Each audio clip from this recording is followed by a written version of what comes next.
Oh, here we go. I don't have any intro, but andito ako ngayon sa Lawang. I will stay here overnight. Then tomorrow, I will going to Batag Island. So here is my iniestayhan doon sa branch. Okay, andito na kami ngayon sa port going to Batag Island. Then sinakay na din yung aking BB Loves, yung aking AZ na motor ko. Kabado ako dyan. Baka mahulog dyan yung aking pinakamamahal na motor. Hindi pa bayad. Yan. Oh my God.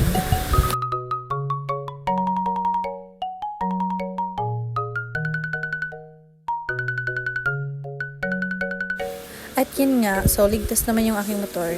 So, pack up. Life jacket required.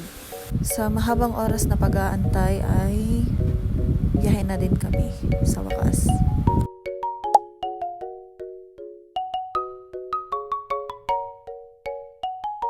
Ngan sa parts ng kahayagan, may dak din nakita nga maupay nga view. So, yan na din ako magtagalog sa mag-taglish na kit nga tagbi. Maupay di diya kanya view sa pangimod. Ngan may mga rock formation man. Tas malamay kuweba. Then, clear water dyan. So, hindi lang na-appreciate sa camera. Hinga, natanglay na magpara English to ay nga di man maaram tas magtagalog.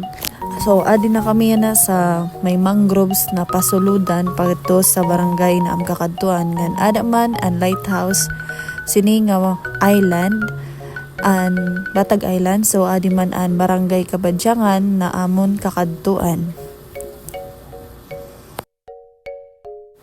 Ngan, adi na kami nga na. So, magkakalusad na kami gihapon.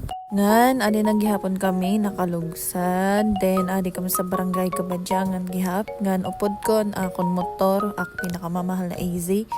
Ngan, adi an babae na nagmamaganda lang naman dahil sa sobrang init, no?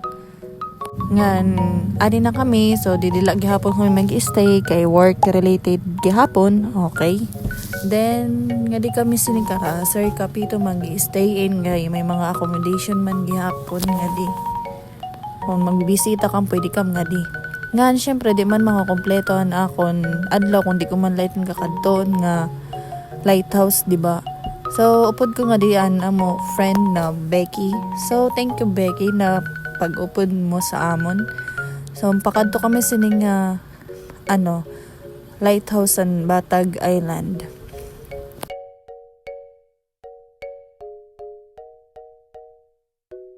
At syempre, Disney princess ako, so sakay ako malamang. Alang naman maging driver naman driver na lang anak permi. So, fast forward, gihapon na ng biyahe kay Kat Iha. So, alin na, ikita ko na ang lighthouse ng Batag Island. So, kataas man daw sin. Ngan, kabaysay or kaupay, manla nga di. Sini na lighthouse. So, syempre, magpapakat gihapon kami nga da. Ngan, bago ka maka-abot siton, so, syempre, magdalakaw ka lagi hapon, pabaw-baw.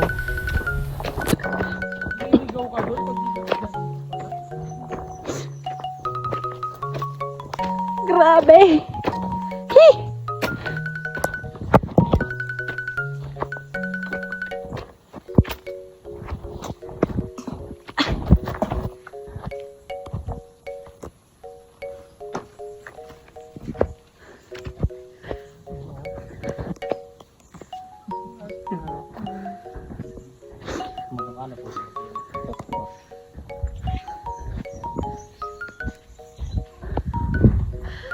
Tanglay! Ay, oo nga. Hingan, di ka po yun nga babae. Diyos ko, pero pamanlayad to nga step, kinapoy na. So, adiman ang Batag Island Lighthouse. So, also known as Faro de Isla Batag. So, constructed siya between 1906 and 1907 and first lit in 1908. Since medyo kitbobo magintindi sa history, so may nakita man ako din nga 1907. Di bali nag tayo man kuno sini nga lighthouse is mga Amerikano. So, masulod kami ngan masagka sa bawbaw sini nga lighthouse. So makikita man nga halata na super luma na ngan 119 years na ini siya. Kita man ang gutak nan mga semento pero mga magsarig pa ini. Ngan kita nan mga bakal. Ngan di na part madulom. So kailangan ko di flashlight. Diba nag-stop pa ako maglakaw kay di ko gud makita kay kadulom ura-ura. So adi pakat-pakat na naman halanak nga da kitang lay. Narura pak di nga nangasuka. Kaloko.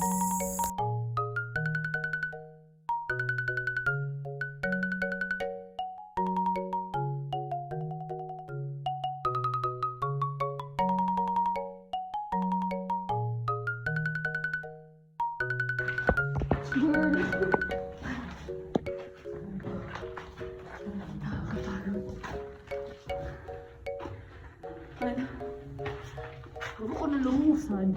Pero huwag ko na magpatuloy dahil. Ay, pag-iba sa ubos!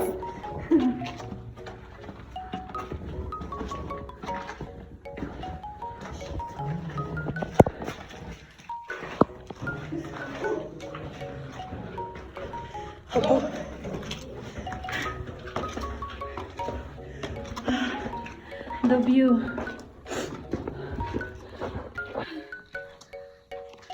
Sa katanglayan so nakaabot gihapon kami nga di sini nga Igbawsan Lighthouse. Di bali nasa 100 plus ada nga hagdan para makaabot kami sini. So kaupay nga di sa bawbaw, nakaka-relax. Kung stress ka, namawaran in stress. Kahangin nga di, basta kaupay talaga. Kay kung may drone la, kaupay. Kaso waray kit drone. So cellphone la manakit. Diri ko nabilang ang kada bintana sun sa bawbaw pero sa kada bintana sige ko video nga da. Kay naupahinak talaga sa view nga nakaka-relax. Ngayon ada man ang mga motor na ginamit para lang makakadisini nga parola. Di bali kung sawa ka ng sim kay nabuhi pwede ka dili lumukso. Charot, joke lang.